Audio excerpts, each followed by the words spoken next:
प्रसिद्ध पौराणिक सागर मंथन की गाथा के अनुसार जब सागर मंथन किया गया था तब कालकूट विष के अलावा 14 रत्न निकले थे। इन रत्नों में से एक देवी लक्ष्मी भी थी। लक्ष्मी के भव्य रूप और आकर्षण के फलस्वरूप सारे देवता, दैत्य और मनुष्य उनसे विवाह करने हेतु ललायत थे, किंतु देवी लक्ष्मी को उन सब में कोई न कोई कमी लगी। उन्होंने समीप निरपेक्ष भाव से खड़े हुए विष्णु जी के गले में वरमाला पहना दी। विष्णु जी ने लक्ष्मी जी को अपने वक्ष पर स्थान दिया। ये रहस्यपूर्ण है कि विष्णु जी ने लक्ष्मी जी को अपने हृदय में स्थान क्यों नहीं दिया। महादेव शिव जी की जिस प्रकार पत्नी अथवा अर्धांगिनी पार्वती है, किंतु उन्होंने अपने हृदय रूपी मानसरोवर में राजहंस राम को बसा रखा था, उसी तरह समानांतर आधार पर विष्णु के हृदय में संसार के पालन हेतु उत्तरदायित्व छिपा था। उस उत्तरदायित्व में कोई व्यवधान उत्पन्न नहीं हो, इसलिए संभवतः लक्ष्मी जी का निवास वक्ष स्थल बना। एक बार धरती विश्व कल्याण हेतु यज्ञ का आयोजन किया गया। तब समस्या उठी कि यज्ञ का फल ब्रह्मा, विष्णु, महेश में से किसे अर्पित किया जाए। इनमें से सर्वाधिक उपयोग का चयन करने हेतु ऋषि भृगु को नियुक्त किया गया। भृगु ऋषि पहले ब्रह्मा जी और तत्पश्चात महेश के पास पहुँचे, किंतु उन्हें यज्ञ फल हेतु अनुपयुक्त पाया। अंत में वे विष्णु लोक पहुँचे। विष्णु जी शेष शैया पर लेटे हुए थे और उनकी दृष्टि भृगु पर नहीं जा पाई।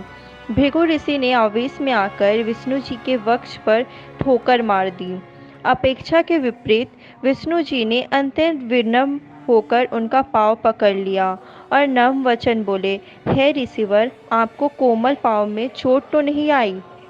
विष्णु जी के व्यवहार से प्रसन्न भृगु ऋषि ने यज्ञफल का सर्वाधिक उपयुक्त पात्र विष्णु जी को घोषित किया। उस घटना की साक्षी विष्णु जी की पत्नी लक्ष्मी जी अत्यंत क्रुद्ध हो गई कि विष्णु जी का वक्ष स्थान तो उनका निवास स्थान है और वहां धरतीवासी भृगु को ठोकर लगाने का किसने अधिकार दिया। उन्हें विष्णु जी पर भी क्रोध आया कि उन्होंने भृगु को दंडित करने की अपेक्षा उनसे उल्टी क्षमा क्यों मांगी। परिणाम स्वरूप लक्ष्मी जी विष्णु जी को त्याग कर चली गई।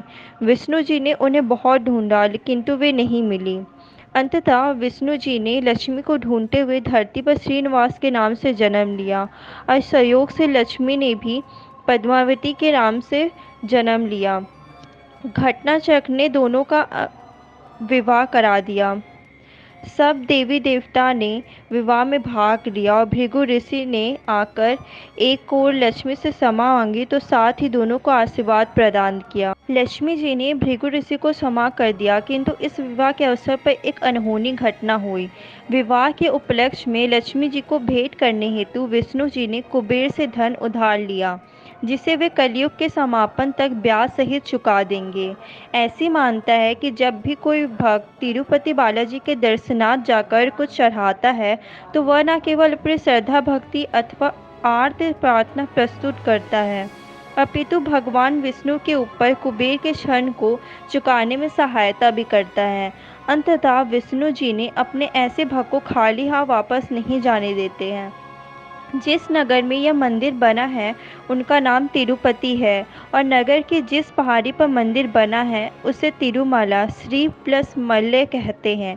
तिरुमला को वेंकट पहाड़ी अथवा शेषाचलम भी कहा जाता है। यह पहाड़ी सपाकर प्रतीत होती है, जिसकी 7 चोटियां हैं, जो कि आदि शेष के फनों के प्रतीक मानी जाती हैं।